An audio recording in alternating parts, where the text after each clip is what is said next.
Fighting between Russia and Ukraine has left at least 6 people dead ahead of expected talks between the US and Ukraine. Ukrainian officials say at least 2 people were killed and 6 wounded, including 2 children, when a Russian drone struck a house in Zaporizhia. In Russia, authorities say 4 people were killed by Ukrainian shelling in the Belgorod border region. Now, the attacks come as the US and Ukraine prepare to meet in Miami to discuss ways to end the war, according to Ukrainian state media. Let's bring in Jennifer Kavanagh. She's a senior fellow and director of military analysis at Defense Priorities.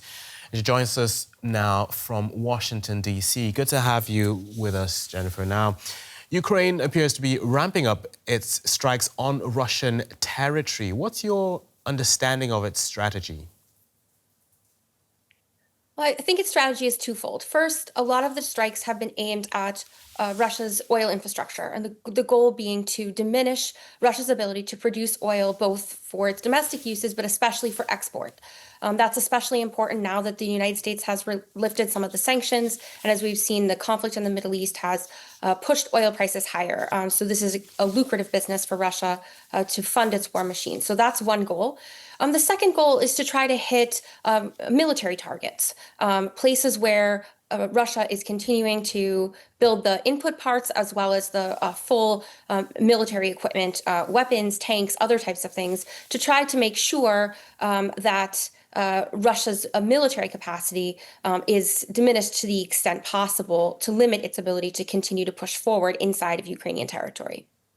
Right, and talking about the Iran war, how much is Russia banking on the world's attention being focused on the Middle East to carry out its attacks on Ukraine? Well, the diversion of attention is most important when we think about the United States. The United States has been the leading advocate here for pushing towards a peaceful resolution of this war since the Trump administration came in a little bit over a year ago. And right now, U.S. attention is completely absorbed by the war and the challenges that the war has created, such as the closure of the Strait of Hormuz. There's very little political space for pushing forward these diplomatic negotiations. And so since the war started, we've seen none of the trilateral talks that were happening between the United States, Russia, and Ukraine, which were most important for pushing towards an end to this war. Of course, there are other implications as well, including limits on the military equipment that Ukraine can get because it's being used in the Middle East. And as I mentioned before, the economic benefits that Russia is getting from the reduced sanctions and higher oil prices. Yeah, speaking of the sanctions, this all comes at a time when some of these sanctions are being lifted. Ukraine itself is short of cash. How does this affect its ability to sustain its defensive position? Well, Ukraine is facing a number of challenges. One of them is the potential loss, the likely loss of what military assistance it was continuing to get from the United States.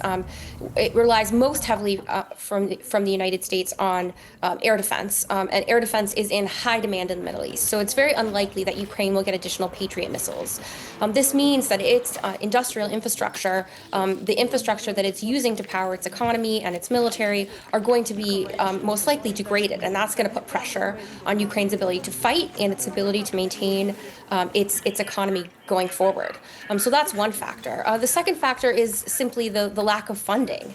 And we've seen that there are challenges in the EU to raising the necessary loan that was promised to Ukraine at the end of last year due to objections from Hungary. And so that means that in a couple weeks, maybe 6 weeks, Ukraine will basically run out of money to fund its government, to fund its operations. Now, we've seen Ukraine be very resilient. It has become very adept at using low-cost asymmetric capabilities. So I do believe that it will try to continue to fight, but it can only hold out for so long without cash or weapons. That's interesting. I'm just wondering, so what other options would it have? Possibly, in terms of going to the table for negotiations, would that push Ukraine to more concessions? Well, it does put Ukraine at a disadvantage at the negotiating table. My view has long been that Ukraine's position gets worse over time. That time isn't really on Ukraine's side. And the best deal that it's going to get is the deal that it can get today. And the deal in 6 months isn't going to look that much better. It might look worse.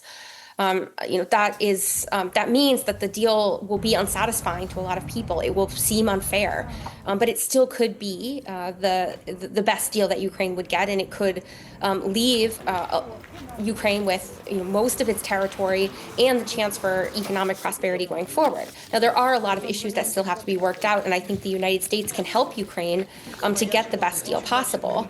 And that would mean making sure that Ukraine has the capabilities and the military that it needs to defend itself in the future, as well as access to the weapons to arm that military and the economic resources it will need to fund its reconstruction.